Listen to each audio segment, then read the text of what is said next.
Well दोस्तों, आज geography के एक और लेसन के लिए आप लोगों के सामने मैं उपस्थित हूँ। मैं Vikesh Rankar, assistant professor, government college Duldula में मेरी पोस्टिंग है। आज एक छूटा हुआ हम लोगों का चैप्टर था इंडियन मानसून सिस्टम के ऊपर। मैंने आप लोगों को इंडियन मानसून सिस्टम के वो उसकी उत्पत्ति कैसे होती है इसके बारे में बताया था, जिसकी अवधारणा के रूप में सबसे पहले हम लोगों ने हेली की तापीय अवधारणा देखी थी।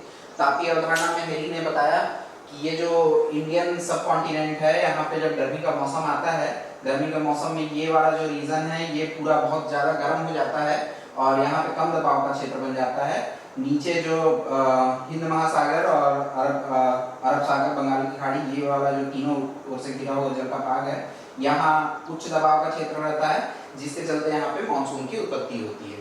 ये तापीय सिद्धांत के अंतर्गत था। फिर फ्लोन का हम लोगों ने गत्यात्मक सिद्धांत यानी कि डायनामिक थ्योरी उसकी देखी। उन्होंने बताया, उन्होंने ITCZ का नाम लिया था। ये ITCZ, तो ITCZ में उन्होंने बताया कि जब सूर्य कर्क रेखा पर सीधा सीधा चमकता है जून के टाइम पे, तो क्या होता है कि जो ये यहाँ पे जो ITCZ है यानी कि इंटर ट्रॉपिकल कन्वर्जेंस जोन जो है हमारा, उसकी पेटी जो होती है वो ऊपर सरक जाती है, मतलब कि ये मध्य में आ जाती है ये पेटी, ठीक है, कर्क रेखा के ऊपर। और उसी के चलते यहाँ पे कम दबाव का क्षेत्र बनने लगता है और उस कम दबाव के क्षेत्र के चलते नीचे से जो व्यापारिक कौनें हैं वो ऊपर आने लगती हैं और जिसके चलते यहाँ पे भारत में मानसून की उत्पत्ति हो जाती है। लेकिन धीरे धीरे जैसे ही इसका सर्वे किया गया, जैसे कि हम लोगों ने एक मोनेक्स अभियान के बारे में पढ़ा था। मोनेक्स अभियान जो था, मानसून एक्सपेडिशन, भारत और रशिया के संयुक्त प्रयास से वैज्ञानिकों के द्वारा मोनेक्स अभियान 1973 में किया गया था। उस मोनेक्स अभियान में भारतीय मानसून की नई अवधारणा प्रस्तुत की गई। भारतीय मानसून की नई अवधारणा में दो तीन चीजों की मेन पॉइंट रखा गया। सबसे पहले कि इसमें तिब्बत और पामीर के पठार के बारे में बताया गया कि तिब्बत और पामीर का पठार इसमें क्या भूमिका निभाता है। फिर यहाँ पे जेट स्ट्रीम के बारे में बताया गया कि जेट स्ट्रीम कैसे मानसून को प्रभावित करती है। सिर्फ भारत ही नहीं, पूरे विश्व के मानसून को किस प्रकार से जेट स्ट्रीम प्रभावित करती है। इसके अलावा ITCZ के बारे में फिर से एक बार चर्चा की गई कि ITCZ का क्या होता है। और इसके अलावा एक और जो कारक है अल नीनो, ये अल नीनो क्या है, अल नीनो के प्रभाव का भी भारतीय मानसून पे क्या प्रभाव पड़ता है, इसके बारे में भी यहाँ पे बताया गया। तो सबसे पहले यहीं से हम लोग शुरू करते हैं, तिब्बत और पामीर के पठार से। तो होता ये है कि जैसा कि हम लोग पहले से जानते हैं कि जून के मौसम में जो हमारी कर्क रेखा है भारत के बीचों बीच से होकर गुजरती है, ठीक है। और जून का जो टाइम होता है वो इस कर्क रेखा पे जो सूर्य होता है वो सीधा चमकता है, ठीक है। कर्क रेखा पर सूर्य का प्रकाश एकदम सीधा सीधा पड़ता है। इस कारण से जो ये सब कॉन्टिनेंट का भाग है, यानी कि ऊपर का भाग, ये वाला भाग, ये पामीर का पठार और ये तिब्बत का पठार, कुल मिला के ये पूरा रीजन, इसमें सिंध प्रांत भी है, पाकिस्तान का प्रांत, अफगानिस्तान, पामीर, तिब्बत, चाइनीज भाग, ये सारा का सारा ये पूरा भाग आता है। और यहाँ पे गर्मी यानी कि ये ऊष्मा भट्टी की तरह एक हो जाता है, जहाँ पे कि ऊष्मा जनरेशन बहुत ज्यादा होने लगता है, मतलब कि तापमान का अंतर जो है वो बहुत ज्यादा दिखता है। यहाँ पे एकदम हाई टेम्परेचर हो जाता है और यहाँ पे इस तरफ लो टेम्परेचर यानी कि एक मॉडरेट टेम्परेचर रहता है। टेम्परेचर हाई होने के चलते यहाँ पे क्या होने लगता है कि यहाँ पे से हवाएं जो नीचे की होती हैं धीरे धीरे गर्म होती हैं और गर्म होने के साथ ही ये ऊपर की ओर उठना शुरू होती है, ठीक है। ये यहाँ तक ये तिब्बत का पठार और पामीर का पठार ये काम कर देता है, ठीक है। अब आते हैं दूसरा चीज पे, जेट स्ट्रीम्स पे। जेट स्ट्रीम पे भी मैंने पिछले क्लास में आप लोगों को थोड़ा सा बताया था कि जेट स्ट्रीम क्या होती है। जेट स्ट्रीम हमारा जो ट्रोपोपॉज होता है यानी कि ट्रोपोस्फेयर, जो अर्थ की जो लेयर है, मतलब कि वायुमंडल की जो परत है, जो निचली परत के ऊपर उसकी एक सीमा पाई जाती है जिसको कि हम लोग छोड़ सीमा बोलते हैं। वहीं पे एक बहुत तीव्र गति से चलने वाली पवनें पाई जाती हैं जिसको कि हम लोग क्या नाम देते हैं, जेट स्ट्रीम या जेट पवनें नाम देते हैं। वो पवन यहाँ पे बहती है इस एरिया में, ठीक है, इस एरिया में बहती है यहाँ पे। अब होता क्या है कि जेट पवनें जो होती हैं वो उनकी गति सर्पिलाकार होती है, यानी कि मेंडर्स में होती है।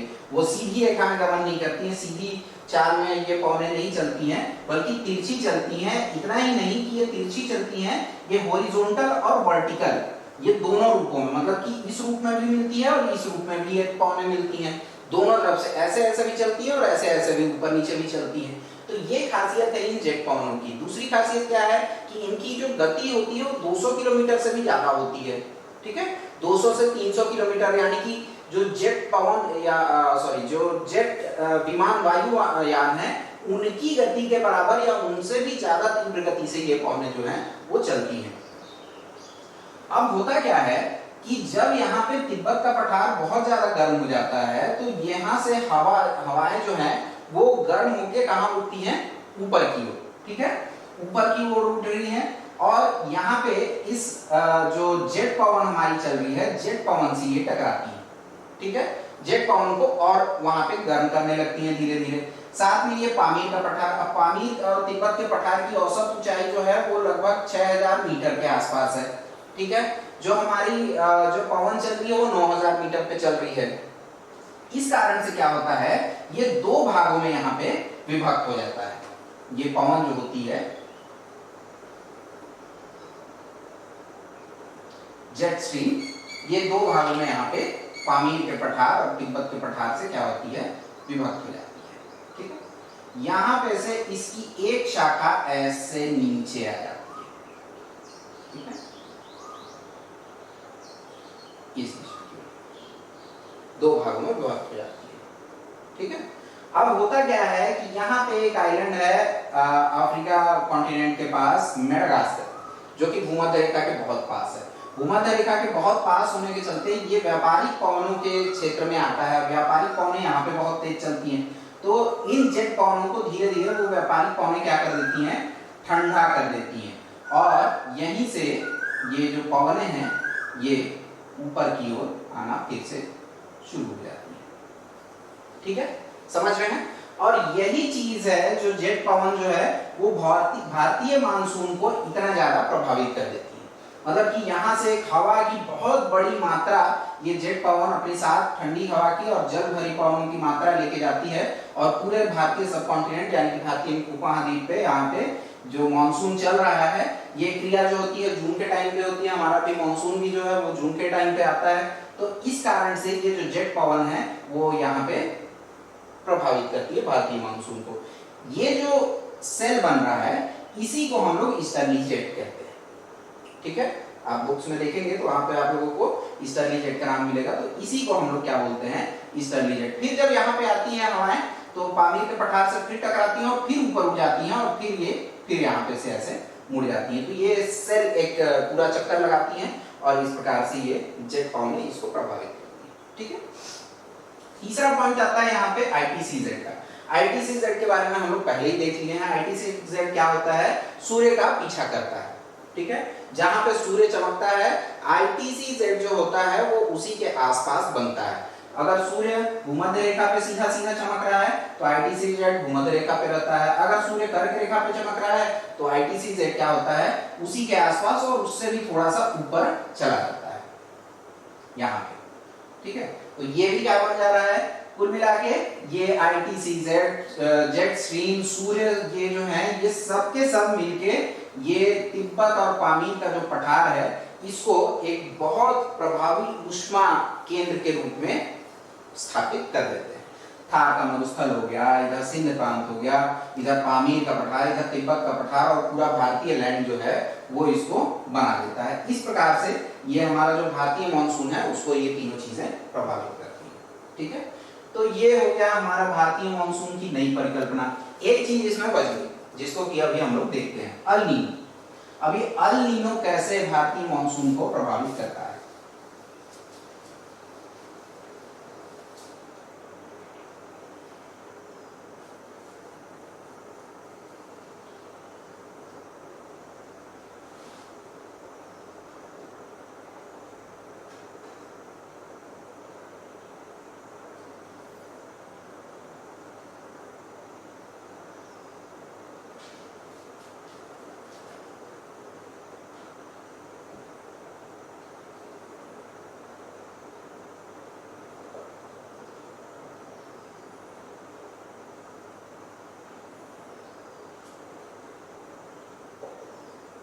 ये नॉर्थ अमेरिका, ये साउथ अमेरिका, ये है ऑस्ट्रेलिया, ठीक है, ये है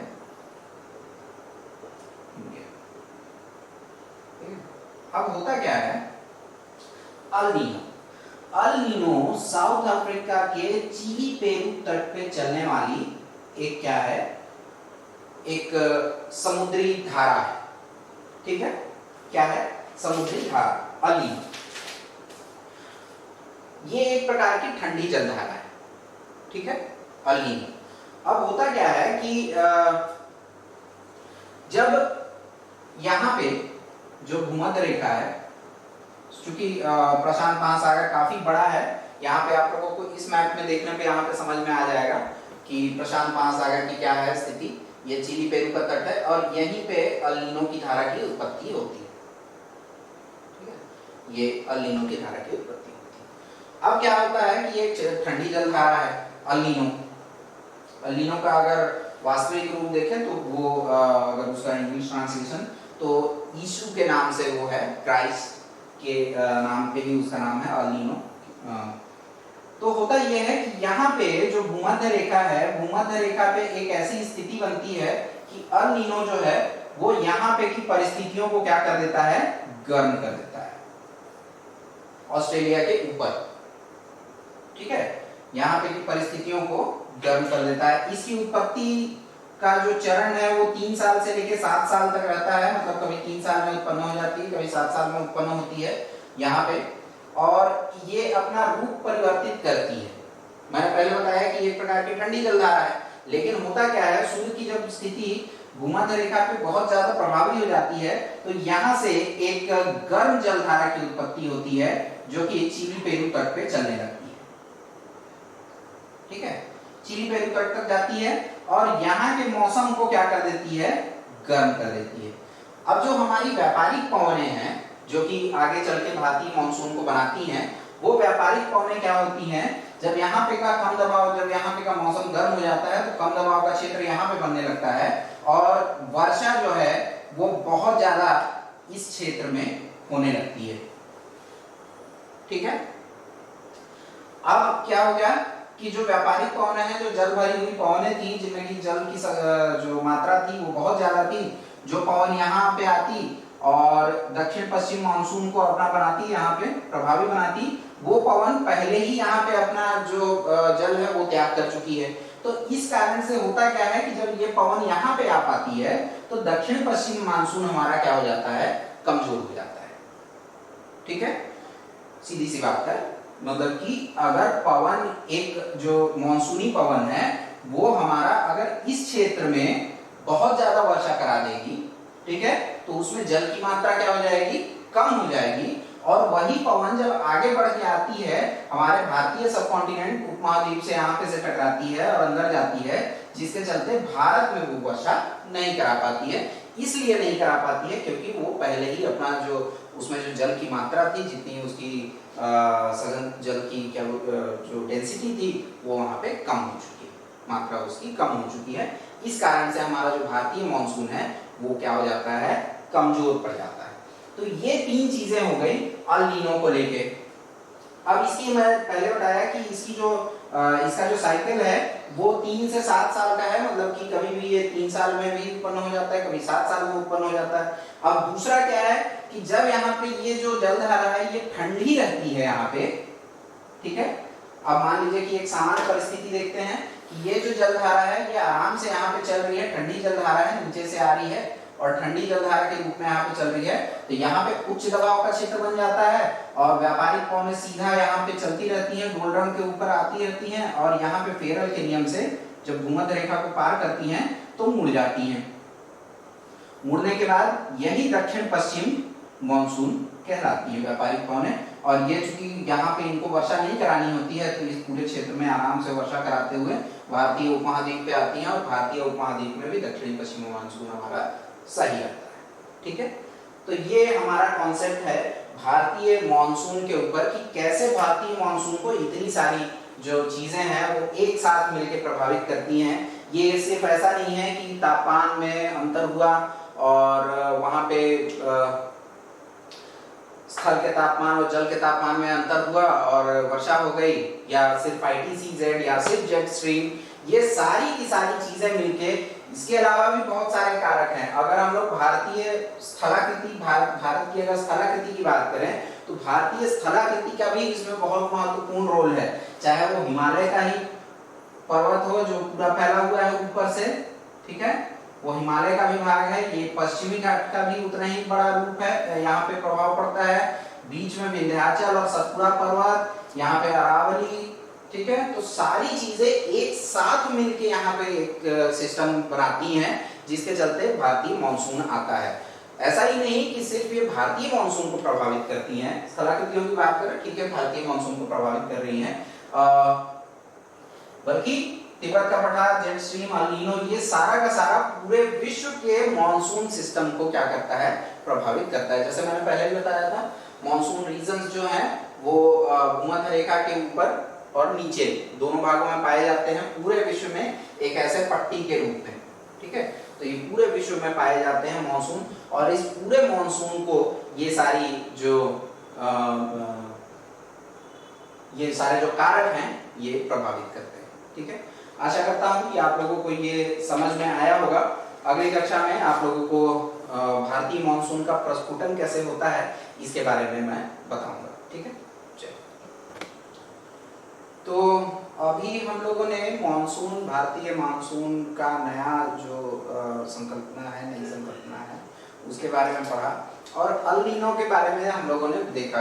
आप लोगों को देखिए हो सकता है डाउट होता क्या है कि अल नीनो हमेशा यहाँ पे चलने वाली एक ठंडी जलधारा होती है, ठीक है। एक प्रकार की यहाँ पे ठंडी जलधारा चलती है जो अंटार्कटिका जो क्षेत्र है वहां से उत्पन्न होती है और इस पूरे रीजन पे चलती है, ठीक है। तब यहाँ पे इसको कोई नाम नहीं दिया जाता। अब होता क्या है, जैसे इसको मैप को ऐसे समझिएगा, ये वाला जो रीजन है यहाँ पे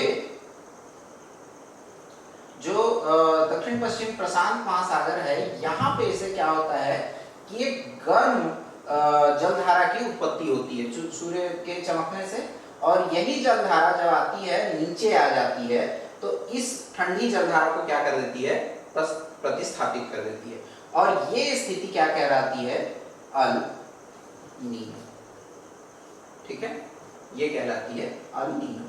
तो इसको हम लोग देखते हैं, अल नीनो याद रखिएगा, ठीक है। चलिए आगे देखते हैं।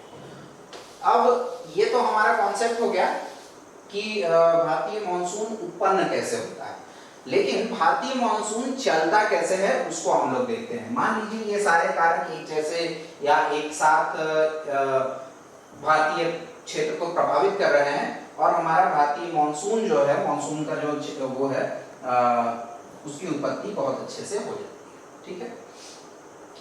जैसा हम लोग जानते हैं कि व्यापारिक पवनें जो हैं, जो नीचे से भूमध्य रेखा के नीचे से डोलड्रम के दोनों तरफ चलती हैं, इस प्रकार से भी चलती हैं, और नीचे से भी इस प्रकार से चलती हैं, ठीक, डोलड्रम पे आती है। अब होता क्या है, पृथ्वी घूम रही है पश्चिम से पूर्व, तो ये जब भूमध्य रेखा पे आती हैं तो इनकी जो स्थिति होती है वो फेरल के नियम से सीधी ना होके उल्टी हो जाती है, दाएं हाथ की तरफ ये क्या हो जाती है, मुड़ जाती है। ये हवाएं इस प्रकार से, फेरल का नियम कहता है कि जब भूमध्य रेखा पार करती हैं हवाएं तो दाएं हाथ की ओर मुड़ जाती है, और यही हमारा जो है दक्षिण पश्चिमी मानसून की पवन है। चूंकि ये सागर से चलने वाली पवन है, इसलिए इसमें जल की मात्रा होती है, और जल की मात्रा को ही साथ लेते हुए ये पवनें ऊपर की ओर आना शुरू कर देती हैं। अभी तक की स्थिति क्या होती है, हमारा जो ग्रीष्म काल है वो मार्च से शुरू हो जाता है, मार्च, अप्रैल, मई, और मई के लास्ट तक ये पूरा भाग, ठीक है, ये पूरा भाग इतना ज्यादा गर्म हो गया रहता है कि यहाँ पे कम दबाव का इस क्षेत्र में बन जाता है, यहाँ पे कम दबाव का क्षेत्र बन जाता है, और नीचे जो है हिंद महासागर का जो भाग है वहां पे उच्च दबाव का क्षेत्र बन जाता है, ठीक है। तो यहाँ से ये हवाएं आती हैं और 1 जून को, यानी कि 1 जून को केरल तट से टकराती हैं, ठीक है। तिरुवनंतपुरम में, यानी कि केरल का जो भाग है, दक्षिणी भाग है, इस तरफ कन्याकुमारी, रामेश्वरम, केरल वाला जो पूरा एरिया है, यहाँ पे वर्षा होनी शुरू हो जाती है। कब? 1 जून को, 1 जून से यहाँ पे स्टार्ट हो जाती है। अब जब यहाँ पे दक्षिणी पश्चिमी मानसून यहाँ पे टकराता है भारतीय भाग से, भूभाग से, तो यहाँ पे भी एक घटना होती है। होता ये है कि ये जो दक्षिणी पश्चिमी मानसून है, इसकी 2 शाखाएं बन जाती हैं। एक भाग अरब सागर की ओर चला जाता है और एक भाग कहाँ चला जाता है, बंगाल की खाड़ी की ओर। ठीक है, अब क्या होता है कि धीरे धीरे ये जो हवाएं हैं, यहाँ पे तो कम दबाव का क्षेत्र बना ही हुआ है, ये हवाएं हैं ठंडी हवाएं मानसून वाली, ये भारतीय उपमहाद्वीप में यानी कि भारतीय जो भूभाग है उसमें अंदर प्रवेश करने का रास्ता खोजती रहती है। इस पूरे भूभाग में ये जो अरब सागर वाला क्षेत्र है, यहाँ पे हमारी फैली हुई है सह्याद्री, पश्चिमी घाट जिसको हम लोग बोलते हैं। ठीक है, पश्चिमी घाट की क्या है, ऊंचाई ज्यादा है। तो अब पश्चिमी घाट में क्या होता है कि ये हमारे छोटे छोटे दरारों से, यहाँ बीच बीच में कहीं कहीं पे कुछ कुछ गैप्स हैं, उन गैप से अंदर घुसने का प्रयास करती हैं और इन सह्याद्री पर्वतों से टकराती हैं। और टकराने के बाद जैसा आप लोग जानते हैं कि पर्वत से एक और जब हवाएं टकराती हैं तो बादल बनाती हैं, यहाँ पे वहां पे इस साइड वर्षा कराती हैं और इस साइड वर्षा नहीं कराती। तो ये वृष्टि क्षेत्र, ये वृष्टि छाया क्षेत्र कहलाता है। यही स्थिति यहाँ पे होती है, हवाएं यहाँ पे टकराती तो हैं लेकिन केवल इस ओर यानी कि पश्चिमी भाग में केवल वर्षा कराती हैं और पूर्वी भाग यानी कि जो उसके पीछे का जो भाग है वहां पे वर्षा नहीं कराती है। ठीक है, अब क्या हो रहा है कि यहाँ पे वर्षा बहुत ज्यादा, यहाँ 200 सेंटीमीटर से ज्यादा वर्षा हो जाती है, तो यहाँ पे भी यहाँ की जो वनस्पतियां हैं वो भी इसी का अनुसरण करती हैं। अब क्या है कि जो बंगाल की खाड़ी वाली शाखा है, बंगाल की खाड़ी की ओर है पूर्वी घाट। पूर्वी घाट में बहुत सारी नदियां, कावेरी, कृष्णा, गोदावरी, महानदी, गंगा नदी, यहाँ तक पूरी गंगा नदी का जो डेल्टा है वहां तक ये पूरा जो पूर्वी घाट है उसको जगह जगह से काट चुकी है नदियां, उसमें बहुत सारे रास्ते बना चुकी हैं। तो उन्हीं रास्तों से, और पूर्वी घाट की ऊंचाई जो है वो भी थोड़ी सी कम है पश्चिमी घाट के मुकाबले, इस तरफ ढाल ज्यादा है। भारत का अगर हम लोग ढाल देखें तो पूरब की ओर ज्यादा है, यही कारण है कि भारत की जितनी भी नदियां हैं, बड़ी नदियां सब पूरब की ओर जाती हैं एक्सेप्ट नर्मदा और ताप्ती। ठीक है, क्योंकि वो रिफ्ट वैली में। तो पूरब की ओर ढाल ज्यादा है, यहां से ये हवाएं अंदर आना शुरू कर देती है। ठीक है, और जैसा आप लोग देख रहे हैं कि 5 जून तक हैदराबाद, बेंगलोर वगैरह तक में पानी बरसना शुरू हो जाता है। वर्षा होनी 10 जून तक हमारा नागपुर से थोड़ा सा नीचे, यानी कि अगर छत्तीसगढ़ की बात करें तो जो बस्तर क्षेत्र है वहां पे 10 जून तक हवाएं मानसूनी पवनें आ जाती, कोलकाता में बारिश शुरू हो जाती है। और 15 जून तक की अगर हम लोग बात करें तो लगभग संपूर्ण भारत में हम लोगों के 15 जून तक मानसून आ जाता है। थोड़ा सा कुछ भाग है, गुजरात का भाग, दिल्ली का भाग, यहाँ पे जुलाई और 15 जुलाई तक पाकिस्तान वाला जो सिंध प्रांत है वहां तक जाती है। लेकिन इसमें भी अलग अलग प्रकार की क्रियाएं होती रहती हैं। होता क्या है कि एक तो यहाँ पे ये वाला जो क्षेत्र है,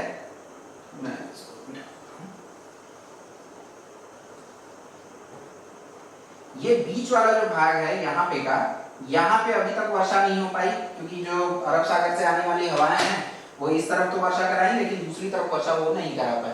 तो यहाँ पे क्या हो जाता है, सूखा क्षेत्र बन जाता है। यहाँ पे हवाओं को आने के लिए क्या होती हैं, ये जो बंगाल की खाड़ी की हवाएं हैं ये यहाँ पे आती हैं और थोड़ी मोड़ी वर्षा कराती हैं, इसीलिए ये वाला जो भाग है महाराष्ट्र का यहाँ पे सूखा रह जाता है।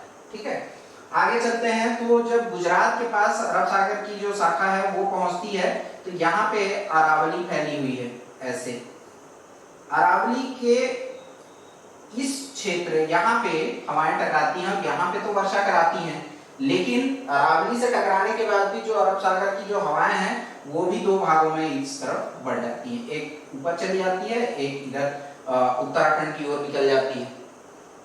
तो इससे क्या होता है कि हवाएं दोनों ओर या ना तो इस तरफ वर्षा करा पाती है ना तो इस तरफ वर्षा करा पाती है। तो यहाँ पे यही कारण है कि जो राजस्थान का जो थार मरुस्थल है वो यहाँ पे बन गया है, क्योंकि यहाँ पे ऐसा कोई ऑब्जेक्ट नहीं है जो मानसूनी पवनों को रोक सके और वहां पे वर्षा करा सके। ये रीजन है कि यहाँ पे थार का मरुस्थल बन चुका है। ठीक है, अब यहाँ पे भी प्रश्न हो सकता है कि यहाँ पे वर्षा क्यों नहीं होती है, यहाँ पे मरुस्थल क्यों नहीं बना, क्योंकि यहाँ पे भी तो हवा निकल गई है। लेकिन यहाँ पे होता ये है कि जो अरब सागर बंगाल की खाड़ी से आने वाली हवाएं जो हैं वो धीरे धीरे बीच बीच में मध्य प्रदेश और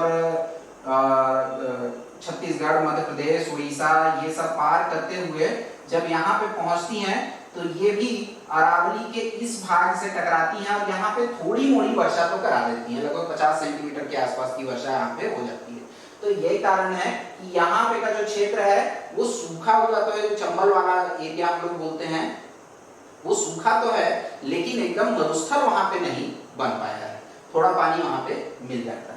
ये दिल्ली तक जाती हैं और ये हवाएं जब आपस में यहाँ पे उत्तराखंड और हिमाचल प्रदेश के भाग में जब ये अरब सागर और बंगाल की खाड़ी से आने वाली हवाएं जब दोनों यहाँ पे टकराती हैं, ठीक है, एक तो यहाँ पे हिमालय भी है, बहुत ऊंचाई भी बहुत ज्यादा है, और यहाँ पे बंगाल की खाड़ी से आने वाली हवा और फिर अरब सागर से आने वाली हवा, ये दोनों आपस में यहाँ पे मिलकर टकराती हैं।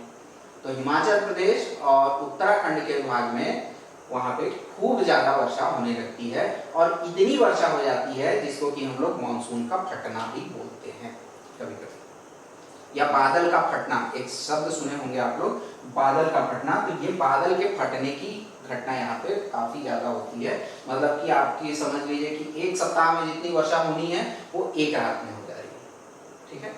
तो ये बादल के फटने की घटना भी यहाँ पे होती है। इसी प्रकार से यहाँ पे पूरे भारतीय उपमहाद्वीप में वर्षा होती है। धीरे धीरे ये जो जलवायु पौने हैं यहाँ पे का हमारा जो निम्न दाब का जो क्षेत्र बना हुआ था वो निम्न दाब का क्षेत्र क्या हो जाता है, सामान्य हो जाता है, मतलब कि यहाँ पे का जो दबाव है समुद्र का दबाव और इस क्षेत्र का स्थलीय क्षेत्र का दबाव वो एक बराबर हो जाता है। तो मानसूनी पवनें धीरे धीरे क्या होने लगती हैं, शांत होने लगती हैं और लगभग सितंबर के लास्ट तक, सितंबर के लास्ट तक ये हमारा जो मानसून है वो धीरे धीरे समाप्त हो जाता है। अब होता क्या है, धीरे धीरे जब सूर्य दक्षिणायन हो जाता है, हमारा सूर्य जो है वो दक्षिणायन हो गया, अब वो कर्क रेखा पर सीधे चमकता है। तो कर्क रेखा पर जब सीधा चमकता है तो ये वाला जो ऊपर का जो भाग है ये हमारा ज्यादा ठंडा हो जाता है, यानी कि उच्च दबाव का बन जाता है, ठीक है, और नीचे वाला जो भाग है वहां पे निम्न दबाव का क्षेत्र बन जाता है।